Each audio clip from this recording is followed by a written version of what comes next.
Oke, Bang Rasman, ngelihat soal ekstrasi diduga SMS Vina sebelum wafat.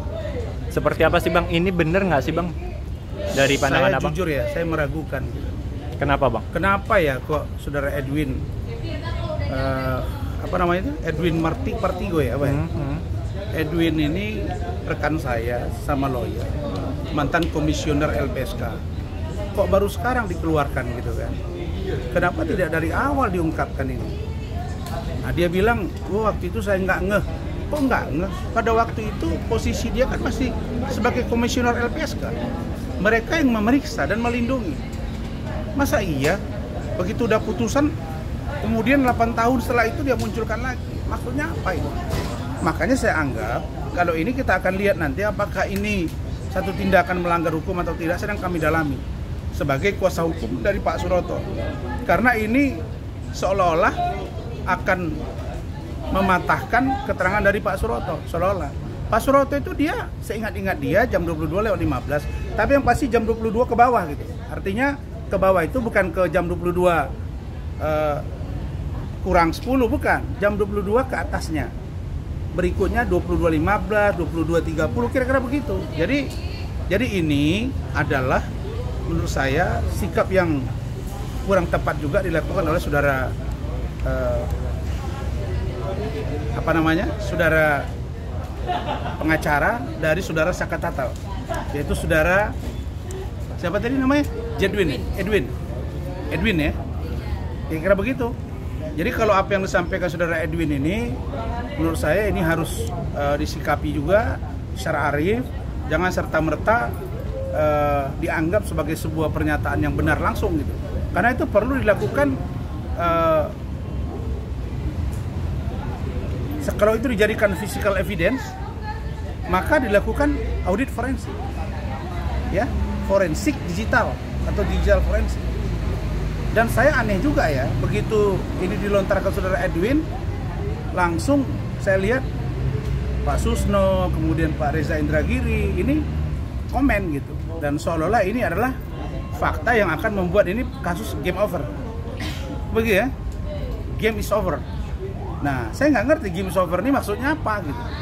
Kalau menurut saya ya, polisi sedang melakukan pemeriksaan, kalau ini Bareskrim, terhadap keterangan AF dan DD. Polisi juga sedang berjalan pemeriksaan pada hal-hal yang lebih spesifik terhadap kasus ini.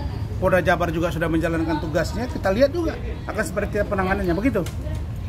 Bang, ngelihat SMS 8 tahun lalu masih ada gitu Bang? Ya, real nggak maksudnya? sih? Ini kan kejadian udah lama banget, tapi SMS itu masih ada. Mungkin nggak Ini yang saya ragukan. Tapi kan ada pernyataan dari, ya katakanlah, pengamat di negara ini yang mengatakan tidak penting fisiknya, yang penting ada percakapannya. Ya kalau itu diciptakan dari handphone ke handphone lain gimana? Makanya saya curiga kalau ini terjadi ada sesuatu yang serius, harusnya ini diproses gitu. Tidak boleh kita anggap ini langsung benar gitu. Makanya saya heran, kok mereka tidak bilang fisiknya? Nah, sekarang tertanya, kalau memang LPSK punya data itu, saudara Edwin, mana datanya, mana handphonenya?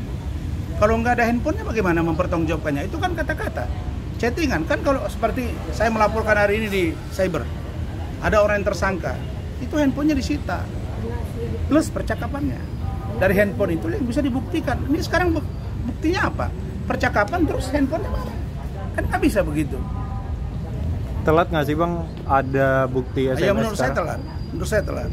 Dan akan mengubah semuanya atau seperti apa? Saya yakin enggak. Tapi kalau ini diteruskan terus, ya kami akan mengambil langkah hukum dengan Pak Suroto. Karena ini merugikan keterangan Pak Suroto dan mencemarkan nama baik Pak Suroto. Bahkan seolah-olah menggiring opini bahwa Pak Suroto ini bohong. Nah kalau itu terjadi kan bahaya buat Pak Suroto kan. Sementara Pak Suroto itu niatnya tulus dan dia memang sudah sejak tahun 2013 sudah membantu tugas-tugas kepolisian di Polsek Talun. Ingat Pak Suroto itu nama dia pun di sana mandor, polisi desa gitu. Begitu, dan dia juga bagian dari aparat desa atau kelurahan. Gitu. Terakhir yang mau disampaikan apa, Bang? Ya? Terakhir yang mau disampaikan apa, Bang? Saya hanya katakan bahwa sudahlah, kita tunggu putusan Sakatatal. Kita tunggu bagaimana PK-PK yang akan dilakukan oleh beberapa kuasa hukum melalui mereka yang akan disampaikan ke pengadilan.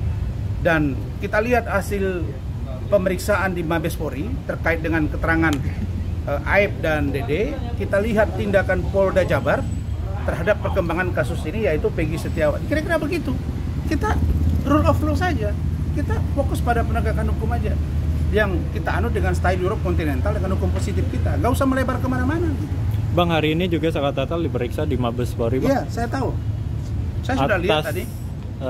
Omongan bohong atau keterangan. Kalau Saka Tatal merasa bahwa dia bukan pelakunya, dia beri keterangan. Karena Saka Tatal ini menurut saya dua resiko yang harus dihadapi.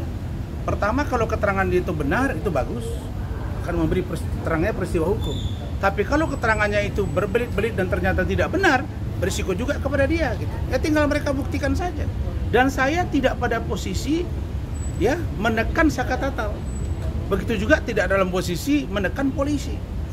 Tidak juga dalam posisi membenarkan Saka Tatal, tidak juga dalam posisi mengatakan bahwa Saka Tatal tidak benar. Saya hanya berkeyakinan sidang PK Saka Tatal itu ditolak, tetapi waktu dia melakukan sumpah pocong, menurut saya itu tidak diatur dalam undang-undang kita.